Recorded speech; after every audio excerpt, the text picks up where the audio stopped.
लियो की यात्रा। हरे भरे पहाड़ों के बीच एक शांत घाटी में एक छोटा सा जिज्ञासु मेमना रहता था, जिसका नाम था लियो। उसका ऊन एकदम सफेद था और उसकी आंखों में हमेशा कुछ नया देखने की चमक होती थी। एक सुबह लियो की माँ ने एक छोटी सी पोटली में ताजे घास के बिस्किट और जंगली फूलों का जैम रखा। अब समय है दादी और दादा से मिलने का, माँ ने प्यार से कहा। लेकिन याद रखना, जंगल का रास्ता थोड़ा मुश्किल है। रास्ते पर बने रहना और अपने दिल की सुनना। लियो ने उत्साह से सिर हिलाया और अपने छोटे छोटे कदमों से जंगल की पगडंडी पर चल पड़ा।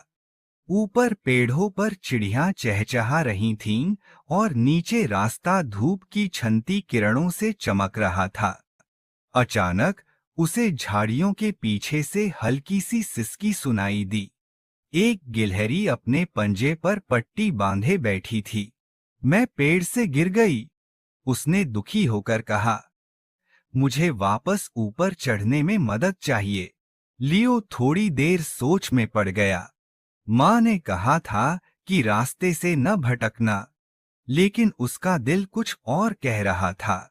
मेरी पीठ पर चढ़ जाओ, लियो ने कहा। लियो ने मेहनत और प्यार से गिलहरी को उसके पेड़ तक पहुंचाया। गिलहरी ने मुस्कुराकर उसे एक चमचमाता हुआ अखरोट दिया। तुम्हारी बहादुरी के लिए, उसने कहा। लियो फिर से पगडंडी पर लौटा, लेकिन अब चारों ओर कोहरा छा गया था। रास्ता गायब सा हो गया था।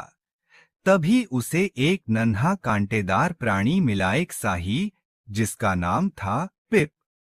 उसके पास एक छोटी सी लालटेन थी जो चांदनी की तरह चमक रही थी। यह कोहरा धोखा देता है, पिप ने कहा। मैं थोड़ी दूर तक साथ चलूंगा। पिप की लालटेन के सहारे वे एक छुपी हुई घाटी तक पहुंचे जहां कोहरा कुछ कम था। वहां पिप ने विदा ली और लियो को अपने रास्ते पर रोशनी की जुगनुओं की कतार मिली। जैसे ही सूरज डूबने लगा, लियो एक प्यारे से घर के सामने पहुंचा, जो एक पुराने बगड़ी वृक्ष के नीचे था। दादी और दादा बाहर आए, बाहें फैलाए। तुम तो बड़े बहादुर बन गए हो, दादा बोले। और समझदार भी, दादी ने मुस्कुराते हुए कहा। जब उन्होंने लियो की गर्दन में लटकता हुआ चमकदार अखरोट देखा, उस रात आग के पास बैठकर लियो ने अपने दादा दादी को अपनी यात्रा की कहानियां सुनाईं। उन्होंने प्यार और गर्व के साथ उसकी बातें सुनी। उस दिन के बाद जब भी लियो अपने दादा दादी से मिलने जाता, उसे जंगल पहले जितना बड़ा और डरावना नहीं लगता था।